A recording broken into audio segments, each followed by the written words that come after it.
വീണ്ടും നമ്മൾ കണ്ണൂരിലേക്ക് തന്നെയാണ് പോകുന്നത്. അർജുൻ നായങ്കിയെ പിടിയിലായെന്ന വാർത്തയിലേക്ക് തന്നെയാണ് പോകുന്നത്. ഇന്ന് പുലർച്ചയോടുകൂടിയാണ് അർജുൻ നായങ്കിയെ പിടികൂടാൻ പോലീസിന് സാധിച്ചത്. വലിയ അഭിമാന പ്രശ്നം തന്നെയായിരുന്നു ആഭ്യന്തര വകുപ്പിനും ഒപ്പം പോലീസിനും സംബന്ധിച്ചിടത്തോളം അർജുൻ നായങ്കിയെ പിടികൂടുക എന്നുള്ളത്.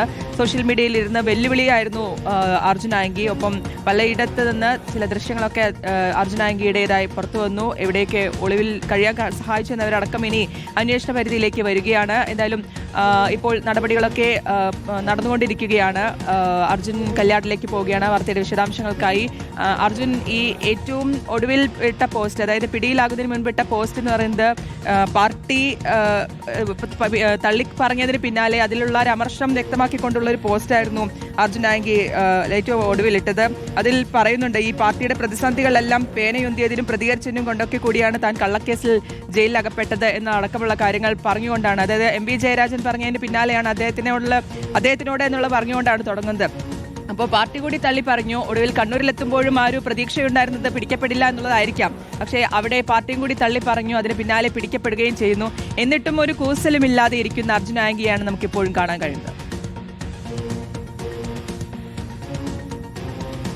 ശ്രുതി, തീർച്ചയായിട്ടും ആദ്യഘട്ടങ്ങളിൽ CPM-ന്റെ ഭാഗത്ത് നിലയിൽ CPM-ന്റെ ചില പ്രാദേശിക അണികളുടെ ഭാഗത്തു നിന്നൊക്കെ അർജുൻ നായങ്കിക്ക് വലിയ സഹായം ലഭിച്ചിരുന്നു എന്നുള്ളത് ഒരു യാഥാർത്ഥ്യമാണ്. പക്ഷേ പിന്നീട് ഈ അർജുൻ നായങ്കിയുടെ വളർച്ചയും പിന്നീട് ഈ കേസുമൊക്കെയായി ബന്ധപ്പെട്ടുകൊണ്ട് ഇടപെടലുകളൊക്കെ പാർട്ടി നേതാക്കൾ അർജുൻ നായങ്കിയെ തള്ളിപ്പറയുന്നു. പാർട്ടി തന്നെ പൂർണ്ണമായി പല കമ്മിറ്റികളിലും ഇത് പ്രത്യേക ഒരു അജണ്ടയായി അല്ലെങ്കിൽ ഇത് റിപ്പോർട്ട് ചെയ്യുമ്പോൾ ഒരു പ്രത്യേക കാര്യമായി തന്നെ പാർട്ടി അംഗങ്ങളോട് പാർട്ടി പ്രവർത്തകരോടൊക്കെ വളരെ വ്യക്തമായി തന്നെ പറയുന്ന ഒരു സാഹചര്യത്തിൽ പൂർണ്ണമായും അത്തരം നീക്കങ്ങളിൽ നിന്നും എല്ലാം വിട്ടുനിൽക്കാൻ ഒരു പറ്റം, അതായത് അർജുൻ നായങ്കിയെ വിശ്വസിച്ചിരുന്ന അല്ലെങ്കിൽ അർജുൻ നായങ്കി വലിയ സൈബർ ഇടത്തിൽ CPM-നെ നിയന്ത്രിക്കുന്ന ആളാണ് എന്നൊക്കെ കരുതിയ ആളുകളിൽ നിന്നൊക്കെ ഒരു പരിധിവരെ ആളുകളൊക്കെ മാറ്റുന്നതിന് വേണ്ടി കഴിഞ്ഞിരുന്നു. പക്ഷേ ഈ പൂർണ്ണമായി അവരെല്ലാം അർജുൻ നായങ്കിയിൽ നിന്ന് അകറ്റാൻ വേണ്ടി CPM-ന് കഴിഞ്ഞു എന്ന് ചോദിച്ചു കഴിഞ്ഞാൽ ഇല്ല എന്ന് തന്നെയാണ് ഉത്തരം. പക്ഷേ പാർട്ടിയുടെ പ്രധാനപ്പെട്ട ചുമതലകളുള്ള എല്ലാവരിൽ നിന്നും അർജുൻ നായങ്കിക്ക് ഒരു അകലമുണ്ടായിരുന്നു. അല്ലെങ്കിൽ അർജുൻ നായങ്കിയെ ബോധപൂർവം തന്നെ പല നേതാക്കളും അല്ലെങ്കിൽ പല പ്രവർത്തകരും താഴെത്തട്ടിലുള്ള അണികളുമൊക്കെ അകറ്റി നിർത്തിയിരുന്നു എന്നുള്ളതാണ് ഒരു ഘട്ടം വരെ അല്ലെങ്കിൽ ഒരു ഘട്ടത്തിന് ശേഷം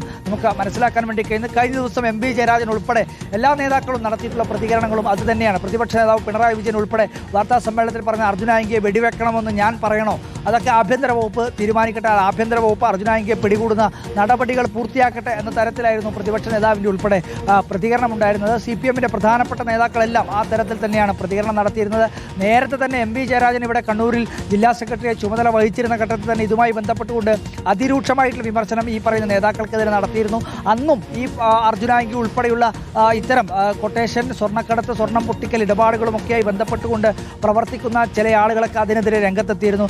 ഏറ്റവും ഒടുവിലായി കഴിഞ്ഞ ഒരു 3-4 മാസത്തിനിടയിൽ 4 മാസം ഏകദേശം കൃത്യമായ സമയം എനിക്ക് ഓർമ്മയില്ല. പക്ഷേ കരിപ്പൂരിൽ നടന്ന ഒരു സ്വർണ്ണക്കടത്ത് കേസുമായി ബന്ധപ്പെട്ടുകൊണ്ട് അതിൽ സ്വർണം പൊട്ടിക്കലിന് വേണ്ടി എത്തിയിട്ടുള്ള ഏകദേശം 10-20ഓളം ആളുകളെ അവിടെ നിന്നും പോലീസ് കസ്റ്റഡിയിലെടുക്കുന്നു. ആ കേസിൻ്റെ അന്വേഷണം അവസാനം എത്തിച്ചേർന്ന് നിൽക്കുന്നത് കണ്ണൂരിലേക്കാണ്. കണ്ണൂരിൽ എത്തിച്ചേർന്ന് നിൽക്കുമ്പോൾ അത് അർജുൻ നായങ്കിയുമായി ബന്ധപ്പെട്ടുകൊണ്ടുള്ള ആളുകളാണ് എന്ന തരത്തിൽ ചില വാർത്തകളൊക്കെ വരുന്നു. പോലീസും ചില കാര്യങ്ങളൊക്കെ തന്നെ സ്ഥിരീകരിക്കുന്നു. അപ്പോൾ ആ തരത്തിൽ അന്വേഷണം നടക്കുമ്പോൾ സ്വാഭാവികമായും CPM-ന് ഒരു ബ്രാഞ്ച് സെക്രട്ടറിയെ മുഴക്കുന്ന ഭാഗത്തുള്ള ഒരു ബ്രാഞ്ച് സെക്രട്ടറിയെ പുറത്താക്കേണ്ടുന്നൊരവസ്ഥ. കാരണം ആ കേസിൽ അറസ്റ്റ് ചെയ്യപ്പെട്ടത് ഒരു ബ്രാഞ്ച് സെക്രട്ടറിയാണ്. അപ്പോൾ CPM-നുമായി ബന്ധപ്പെട്ടുകൊണ്ട് നിൽക്കുന്ന ആളുകൾക്കൊക്കെ ഇത്തരത്തിൽ പൂർണ്ണമായും അർജുൻ നായങ്കിയെ പോലുള്ള സ്വർണ്ണക്കടത്ത് ഇടപാടുകളിൽ നിന്ന് അകറ്റി നിർത്താൻ വേണ്ടി കഴിഞ്ഞു എന്ന് അവകാശപ്പെടാൻ ഇപ്പോഴും കഴിയില്ല. പക്ഷേ ഒരു പരിധിവരെ അവർക്കത് കഴിഞ്ഞു.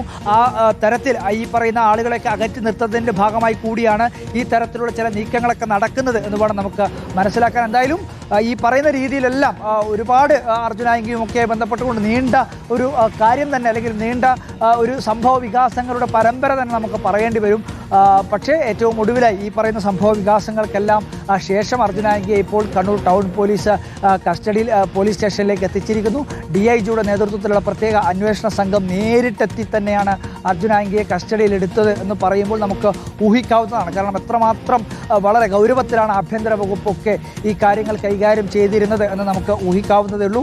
ആ അർത്ഥത്തിൽ അർജുൻ നായങ്കി ഇപ്പോൾ പോലീസിൻ്റെ പിടിയിലായിരിക്കുന്നു. വല വിരിച്ച് ഒരു തരത്തിലും പഴുതുകളില്ലാത്ത തരത്തിൽ എത്ര വേഗത്തിൽ അർജുൻ നായങ്കിയെ പിടികൂടാൻ വേണ്ടി കഴിയുമോ അതേ വേഗത്തിൽ അല്ലെങ്കിൽ അത്രമാത്രം ഒരു മിനിറ്റ് പോലും വൈകിക്കാതെ പരമാവധി വേഗത്തിൽ അർജുനായങ്കിയെ പിടികൂടുക, പരമാവധി നാണക്കേട് ഒഴിവാക്കുക എന്നുള്ളതാണ് പോലീസ് സ്വീകരിച്ചിട്ടുള്ള ഒരു സമീപനം. അതിൻ്റെ ഭാഗമായിട്ടാണ് ഇപ്പോൾ ഏറ്റവും ഒടുവിലായി അർജുനായങ്കിയെ പിടികൂടാൻ കഴിഞ്ഞത്.